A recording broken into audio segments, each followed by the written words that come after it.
Imagine porter l'enfant du roi d'Angleterre, lui donner le fils qu'il attendait désespérément, et te retrouver effacé de l'histoire comme si tu n'avais jamais existé.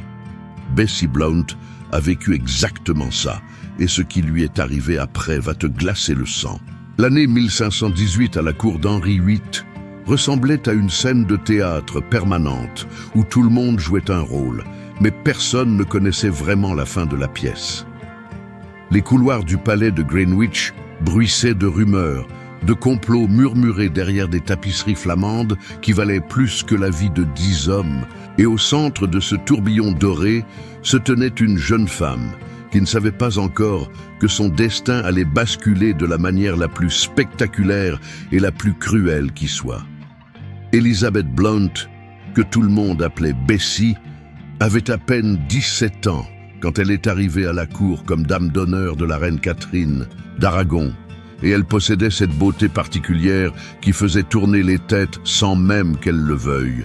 Une grâce naturelle dans chaque mouvement, une voix douce qui charmait lors des banquets, et surtout cette innocence qui la rendait dangereusement attirante aux yeux d'un roi, qui commençait à ressentir le poids écrasant de son plus grand échec. Henri VIII avait tout ce qu'un homme pouvait désirer dans ce monde. Un royaume prospère, une puissance militaire redoutable, l'admiration de ses pairs, une fortune colossale. Mais il lui manquait l'unique chose qui comptait vraiment pour un monarque de son époque, un héritier mâle légitime qui pourrait assurer la dynastie des Tudors et éviter que l'Angleterre ne replonge dans les guerres civiles sanglantes qui avaient déchiré le pays pendant des décennies. Catherine d'Aragon avait fait de son mieux. Elle avait enduré grossesse après grossesse, chaque espoir se terminant par une tragédie silencieuse des fils morts-nés. Des filles qui ne respiraient que quelques heures et qu'une seule survivante, la princesse Mary, qui était certes adorable et intelligente, mais qui n'était pas un prince. Pour Henri, c'était comme si Dieu lui-même lui refusait ce qu'il méritait. Et dans son esprit torturé par cette obsession, il commençait à chercher des réponses, des signes, peut-être même des coupables. Bessie n'avait aucune ambition politique quand elle a croisé le regard du roi pour la première fois lors d'un bal masqué où Henri adorait se déguiser en chevalier errant ou en héros mythologique pour impressionner sa cour. Elle dansait avec une légèreté qui contrastait cruellement avec la lourdeur que Catherine portait désormais dans chaque geste. Et Henri, qui avait 30 ans et se considérait encore comme le prince athlétique et séduisant de sa jeunesse, a été immédiatement fasciné par cette fraîcheur, cette joie de vivre qui semblait si absente de sa vie conjugale, devenue une succession de prières et de déceptions. Leur liaison a commencé discrètement, comme ces choses se passaient toujours à la cour, des regards prolongés, des conversations innocentes, en apparence, mais chargées de sous-entendus, puis des rencontres plus privées, arrangées par des serviteurs dévoués, qui savaient que leur fortune dépendait de leur discrétion absolue.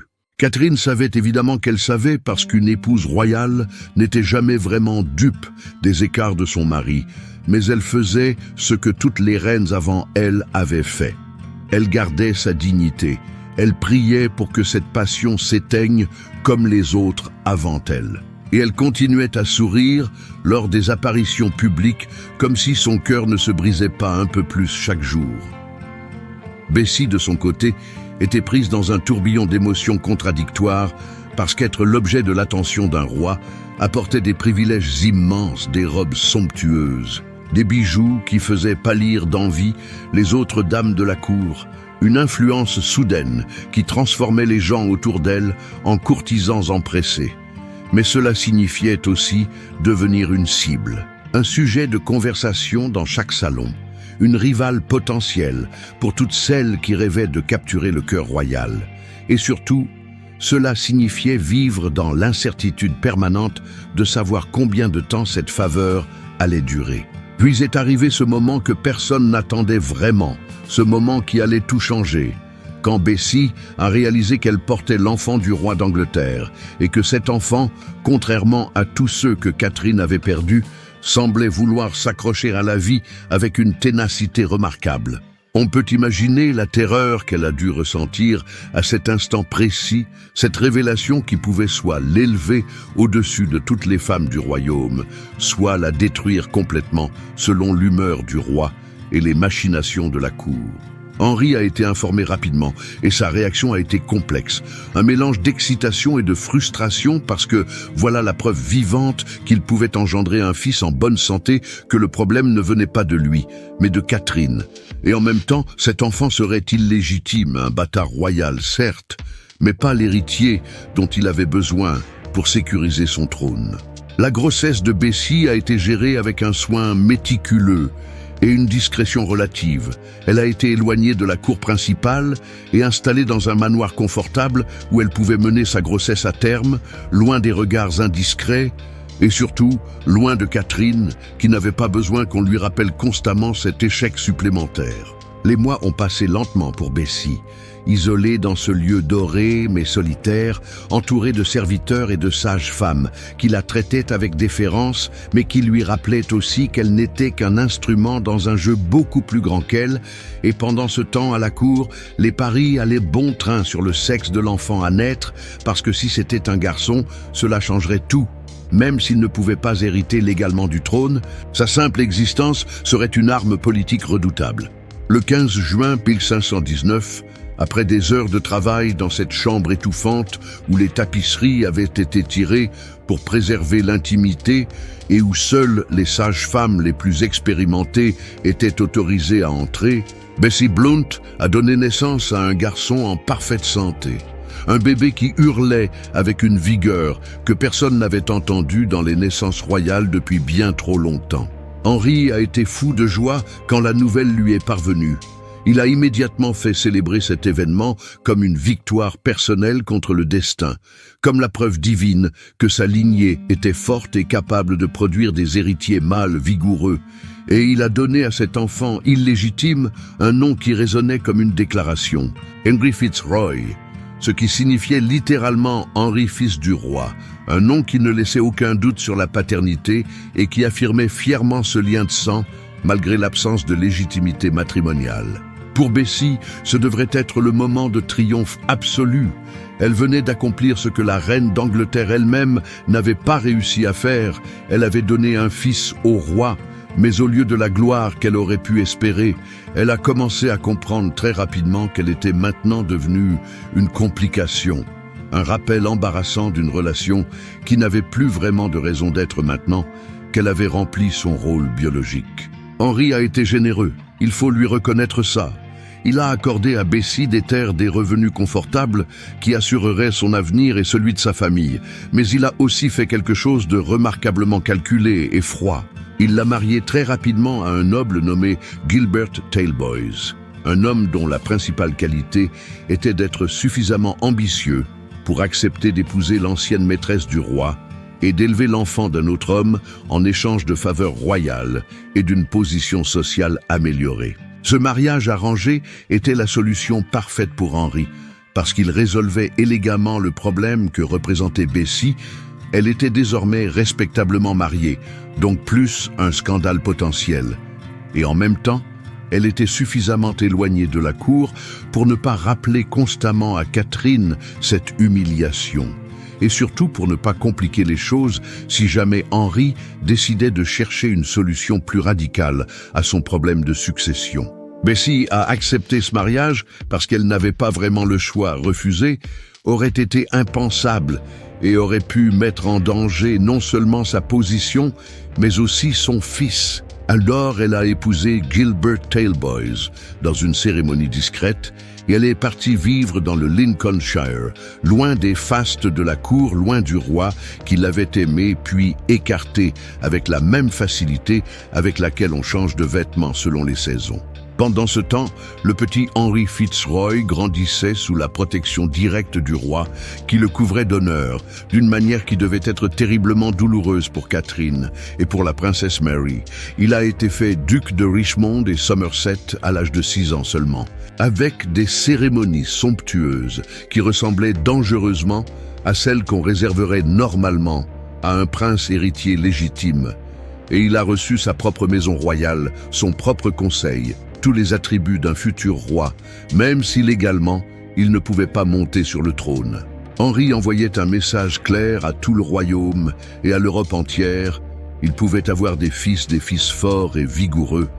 Et si Dieu continuait à lui refuser un héritier légitime, eh bien peut-être que les règles pourraient être changées. Peut-être qu'un fils bâtard valait mieux que pas de fils du tout. Pour Bessie, dans son manoir du Lincolnshire, ces nouvelles arrivaient comme des échos d'une vie qui ne lui appartenait plus. Elle entendait parler des honneurs accordés à son fils. Elle recevait des lettres occasionnelles lui donnant des nouvelles de sa croissance et de son éducation. Mais elle n'était plus vraiment sa mère dans le sens pratique du terme. Elle était devenue une note de bas de page dans l'histoire du garçon, la femme qui l'avait mise au monde, mais qui n'avait aucun rôle à jouer dans son destin. Elle a eu d'autres enfants avec Gilbert Talboys, des fils et des filles qui porteraient son nom à lui et vivraient des vies ordinaires de petite noblesse provinciale, et elle a probablement essayé de trouver une forme de paix dans cette existence tranquille et prévisible, loin des intrigues mortelles de la cour, où chaque jour pouvait apporter une nouvelle catastrophe ou une nouvelle opportunité selon les caprices du roi. Mais l'histoire n'en avait pas fini avec elle parce que Henri VIII était en train de déclencher un séisme qui allait bouleverser non seulement l'Angleterre mais toute l'Europe. Il avait rencontré Anne Boleyn et cette obsession nouvelle allait le pousser à faire l'impensable rompre avec Rome, créer sa propre église, annuler son mariage avec Catherine et plonger le royaume dans des décennies de troubles religieux et politiques. Pendant que tout cela se déroulait, pendant que Catherine était répudiée et humiliée publiquement, pendant qu'Anne Boleyn montait puis tombait de manière spectaculaire, pendant que les têtes roulaient et que les alliances se faisaient et se défaisaient au gré des paranoïas royales, Bessie regardait probablement tout ça de loin en se disant qu'elle avait eu de la chance finalement. Qu'être oubliée et écartée valait infiniment mieux que d'être prise dans l'œil du cyclone qui détruisait tout sur son passage. La tragédie la plus cruelle pour Bessie est arrivée en 1536 quand Henry Fitzroy, ce fils qui représentait la preuve vivante que Henri VIII pouvait engendrer des héritiers mâles vigoureux, est mort subitement à l'âge de 17 ans d'une maladie pulmonaire qui l'a emporté en quelques semaines, malgré tous les médecins royaux et toutes les prières qu'on pouvait offrir. On peut à peine imaginer ce qu'elle a ressenti en apprenant cette nouvelle, la mort de cet enfant qu'elle avait porté et mis au monde, mais qu'on lui avait pris pour en faire un instrument politique. Ce garçon qu'elle n'avait probablement pas vu grandir vraiment, dont elle ne connaissait la vie que par des rapports distants et des rumeurs de cour. Henri a été dévasté par cette perte, parce que même si Fitzroy ne pouvait pas hériter légalement du trône, il avait représenté une option de secours, une possibilité que le roi gardait dans sa manche, au cas où tous ses efforts, pour produire un héritier légitime, continueraient à échouer. Et maintenant, cette porte se refermait brutalement, laissant Henri face à ses propres échecs et à sa mortalité grandissante. Pour Bessie, c'était la perte d'un fils, mais c'était aussi l'effacement définitif de sa propre pertinence historique.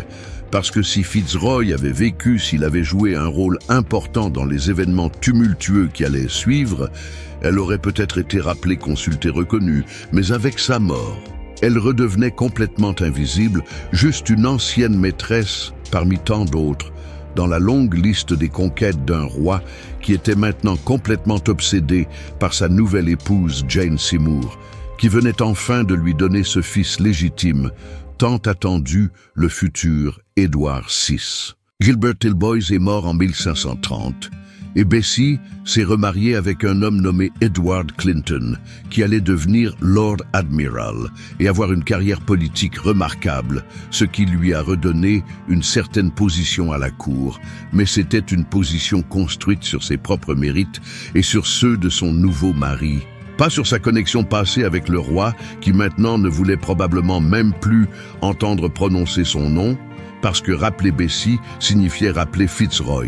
Et rappeler Fitzroy signifiait rappeler une époque où Henri avait cru pouvoir contourner les règles de succession et éviter tous les drames qui avaient suivi.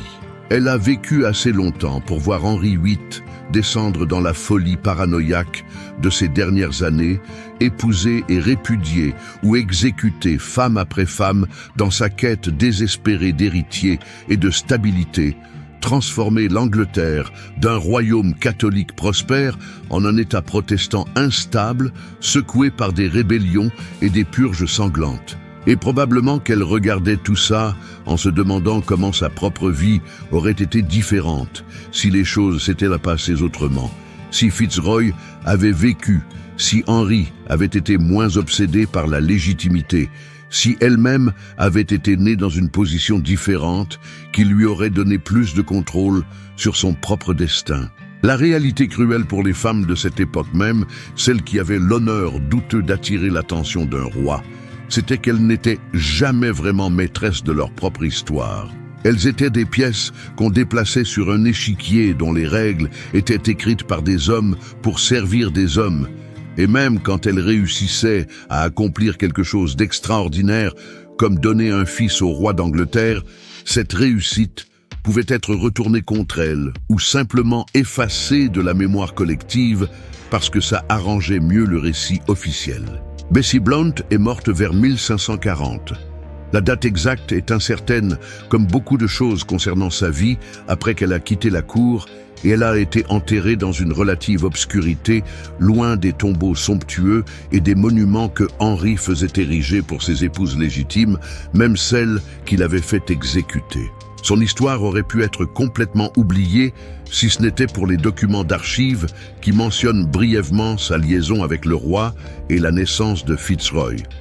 Quelques lignes dans des lettres diplomatiques, des registres de paiements royaux qui prouvent qu'elle a existé et qu'elle a eu son moment sous les feux de la rampe avant d'être reléguée dans l'ombre.